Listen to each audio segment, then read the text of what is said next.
ছিল।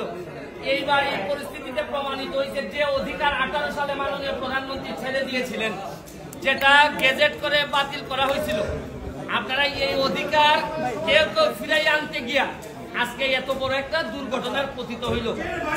সবই ঠিকঠাক মতো হইল। আপনারা এই মঙ্গলবার এই জায়গায় দাঁড়াইয়া বলছিলাম যে প্রধান বিচারপতির রায় পর্যন্ত একটু ওয়েট করেন।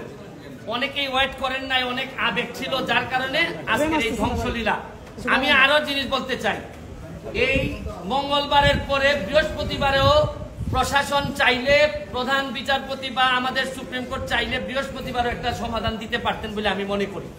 এই যে শুক্র শনি গেল, এর মধ্যে ঢুকে গেল হচ্ছে গিয়ে জঙ্গিরা। এই ছাত্ররা তো আর আন্দোলনে ছিল না আর শুক্র শনিবারে কখনোই, জঙ্গিরা ঢুকে গেল।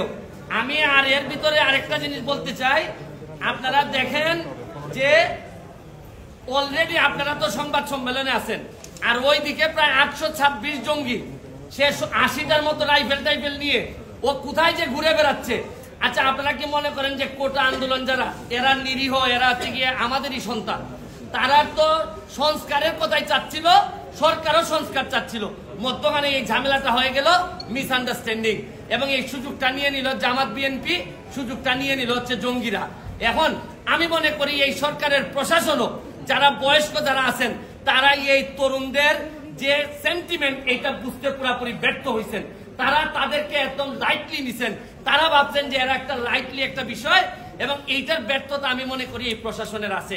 কারণ এখানে হাজার হাজার মানুষ এখন নতুন চিন্তার মালিক, এরা নতুন নতুন চিন্তা করে, এরা সারা পৃথিবী দেখে অভ্যাস। আপনি জানেন যেখানে 18 সালে এরা পথে নেমে আসছিল, এখন আবার যে ঘটনাটা ঘটলো, এটা প্রশাসনও চাইলে আরো কন্ট্রোল করতে পারতেন। এবং আরেকটা ব্যর্থতা আছে, আমাদের যে এই সরকারের বিরুদ্ধে দেশি বিদেশি চক্র, এরা অ্যাক্টিভ, তারা চায় এই সরকারকে বিপদে ফেলতে। সরকারেরও বোঝা উচিত ছিল যে যে কোনো একটা আন্দোলন হোক না কেন, আজকে ছাত্র, কালকে অন্যদের আন্দোলন হোক, এইটার মধ্যে জঙ্গিরা এসে ঢুকবে, জামাত শিবির এসে ঢুকবে। এইখানে প্রশাসনও ব্যর্থ হয়েছে, এটা বলতে আমি অ্যাড্রেস করতে ব্যর্থ হয়েছে। আমি সরকারকে দাবি জানাবো, যত দ্রুত সম্ভব আমরা যে অর্ডার হয়েছে সুপ্রিম কোর্টের, এটা গেজেট আকারে প্রকাশ করে। কারণ সরকারের প্রতি বিশ্বস্ততা কমে গেছে ছাত্রদের, এইটারে বাড়ানোর জন্য আমাদের কোর্টের প্রতি বিশ্বস্ততা কমে গেছে। কারণ কোর্ট বলার পরেও ছাত্ররা শুনে না, প্রধান বিচারপতি বলার পরেও ছাত্ররা শুনে না। কারণ হচ্ছে গিয়ে আপনি যাই বলেন, বাস্তবতা হচ্ছে গিয়ে ছাত্রদের জন্য যে বিশ্বস্ততা থাকা দরকার ছিল প্রশাসন এবং বিচার বিভাগের, এই বিশ্বস্ততা নাই। আরেকটা জিনিস বলতে চাই, আকাশের যে জায়গায় মেঘ জমা হয়, আইসা বৃষ্টি পড়ে আদালতের উপর। আপনি বিভিন্ন সংসদের ঝামেলা, নীতি নির্ধারণের ঝামেলা, এগুলা সব কেন আইসা সুপ্রিম কোর্টের বৃষ্টিপাত হইতে হবে? এগুলা তো সুপ্রিম কোর্টের ঝামেলা ছিল না। সুপ্রিম কোর্টের ইমেজ ক্ষুণ্ণ করার জন্য এই ধরনের মেঘগুলা যথেষ্ট।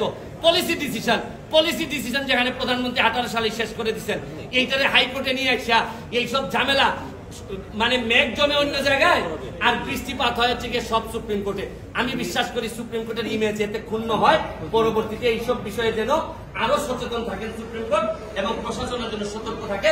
এবং দ্রুত আমি মনে করি গ্যাজেটটা দিয়ে আমি বাচ্চাদের যারা আছে তাদেরকে বলবো, তোমরা বাড়ি ফিরে যাও, তোমরা যা চাইছিলা তার চেয়ে বেশি তোমরা পাইছো। এবং এখন রাষ্ট্রকে ঠিকঠাক মতো যারা আজকে এত বড় ক্ষতি করছে, বিটিভি জ্বালাই দিছে, এরা মেট্রো রেল জ্বালাই দিছে, মিরপুরবাসী এখন সারা 1 বছর কান্না করলে এই পাপ মোচন হবে না। আর এরা চান্স পাইলে পদ্মা সেতু ভেঙে দিত, শুধু চান্স পায় নাই।